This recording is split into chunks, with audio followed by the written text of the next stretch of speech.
In that context, how America manages Eurasia, do we manage people around the world? Is that our job? Is critical. Eurasia is the globe's largest continent and is geopolitically axial. A power that dominates Eurasia would control two of the world's three most advanced and economically productive regions. A mere glance at the map also suggests that control over Eurasia would almost automatically entail Africa's subordination, rendering the Western Hemisphere and Oceania, that's Australia, for all of you non-academics, geopolitically peripheral to the world's central continent. About 75% of the world's people live in Eurasia, and most of the world's physical wealth is there as well, both in its enterprises and underneath its soil. Eurasia accounts for 60% of the world's GNP and three-fourths of the world's known energy resources. Two basic steps are thus required. First, to identify the geostrategically dynamic Eurasian states that have the power to cause a potentially important shift in the international distribution of power, and to decipher the central external goals of their respective political elites and the likely consequences of their seeking to attain them. Second, to formulate specific U.S. policies to offset, co-opt, and or control the above. The man is talking about co-opting, controlling, managing, subverting nations and peoples and economies. To put it in a terminology that harkens back to the more brutal age of ancient empires, the three grand imperatives of imperial, listen to this, of imperial geostrategy are to prevent collusion and maintain security dependence among the vassals, to keep tributaries pliant and protected, and to keep the barbarians from coming together.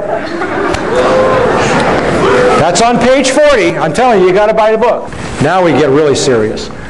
On page 95, Uzbekistan, with its much more ethnically homogeneous population of approximately 25 million and its leaders emphasizing the country's historic glories, has become increasingly assertive in affirming the region's new post-colonial status. He saw the first step in this as diminishing the ability of Russia to reassert the dream of the Soviet Union. All the stands in Central Asia were once part of the Soviet Union. The borders were drawn arbitrarily by Lenin and Stalin. And he saw one of the most important steps was to prevent Russia from asserting any control in the region, which we did. You know how we did it? Over the last decade, thanks to Goldman Sachs, the Harvard Endowment, the U.S. Treasury and the Federal Reserve, the World Bank, we looted $300 billion out of the Russian economy. $300 billion. I was there. The Russian population was, what, 64 million at the fall of the Soviet Union. The population of Russia is today 145 million. In another 10 years, it will be 130 million. The average life expectancy of a male in Russia has dropped to 48 years. Thanks to the economic devastation, the ruin we visited on their economy, it was a deliberate plan to weaken Russia so that it couldn't challenge our move into Eurasia a decade later. It helps if you see this on the map. Okay, Russia, Kazakhstan, Kyrgyzstan, Tajikistan, Uzbekistan, Turkmenistan, Iran, Afghanistan, Pakistan, India, and China. Now the proposed oil route is from here to here, 1,500 miles.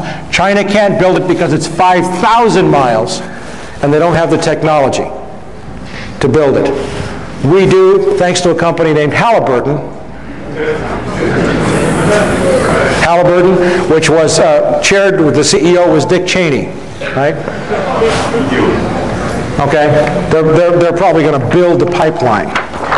Okay, so now that you see this relationship, what he's saying is you build a block starting with Islamic fundamentalism, which we supported and created, to keep Russia from moving south to reassert control, but then you build up these countries so that they're so powerful, and with a weakened Russia, Russia can't make a move to control, and all the oil reserves are right in here. Okay? And we have effectively made China dependent upon our technology because they need the oil desperately. Now,